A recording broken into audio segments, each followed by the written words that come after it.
바야흐로 5G의 시대라고 하지만 어째 툭하면 4G로 전환돼서 답답했던 적 한 번씩 겪어보지 않으셨나요?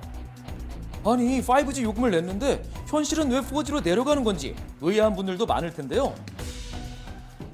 통신사들이 비싼 5G 요금제는 열심히 팔면서 정작 통신망은 투자를 안 해온 사실이 드러났습니다. 통신사에서 5G 주파수 박탈이라니. 그럼 더 이상 5G는 못 쓰게 되는 건가요?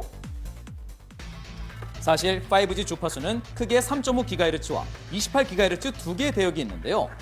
그중 LTE보다 최대 20배 빠른 속도인 진짜 5G로 불리는 28기가 대역. 바로 이 대역을 정부는 2018년 통신 3사에 5년간 빌려줬는데요. 통신 3사가 각자 15,000개씩 기지국을 만드는 게 할당 조건이었지만 올해 점검 결과 3사 합쳐서 고작 5,000개만 설치했고요. 100점 기준에 30점을 아슬아슬하게 넘긴 한 곳은 주파수 이용기간 단축, 나머지 통신사는 사상 최초로 28기가 대역에 대해 주파수 할당 취소가 통지됐습니다. 과기정통부는 다음 달 중 최종 처분 예정이며 취소된 주파수 대역 중 한 자리는 아예 신규 사업자에게 할당하는 것도 허용하겠다고 밝혔습니다. 아니 지금까지 우리 휴대전화에 28기가 대역이 적용된 적이 없다고요? 분명 광고에는 5G 상용화 때부터 LTE보다 20배 빠른 속도를 강조하던데 이게 대체 어떻게 된 걸까요? 그래서 사실은 이제 제가 반은 사기다라고 이제 얘기를 하고 다녔던 게 마치 어디서나 20배 빠른 서비스를 제공할 수 있는 것처럼 얘기를 한다는 게 잘못됐다는 거죠. 5G 광고는 20배 빠른 속도의 28기가 대역으로 했지만 실제로 우리가 쓰고 있었던 건 3.5기가 대역이었던 것입니다.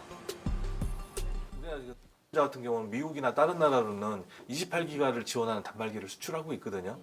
게다가 우리나라에는 진짜 5G가 지원되는 기기 자체가 없거든요. 얼마든지 출시할 수 있는 기술이 있지만 통신망이 깔려있지 않으니 해외에서만 쓰고 있는 거죠.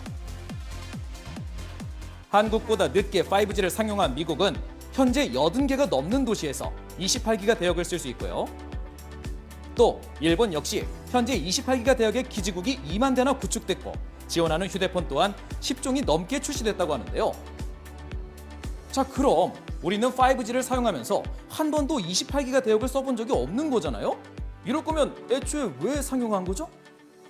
누가 봐도 이거 5G는 제대로 안 될 서비스였는데 세계 1등을 해보겠다라고 무리하게 밀어붙인 거가 있고요. 한국의 위치를 지키기 위해 통신사들이 28기가 대역에 투자하기엔 수익성이 떨어진다는 걸 알면서도 상용화를 장려했다는 건데요. 후에나 가능한 20기가 bps가 된다라고 미리 얘기를 하면서 10년 후에 요금제를 미리 땡겨서 받은 거죠. 상당히 지금 이게 요금제가 부풀려져 있다는 겁니다.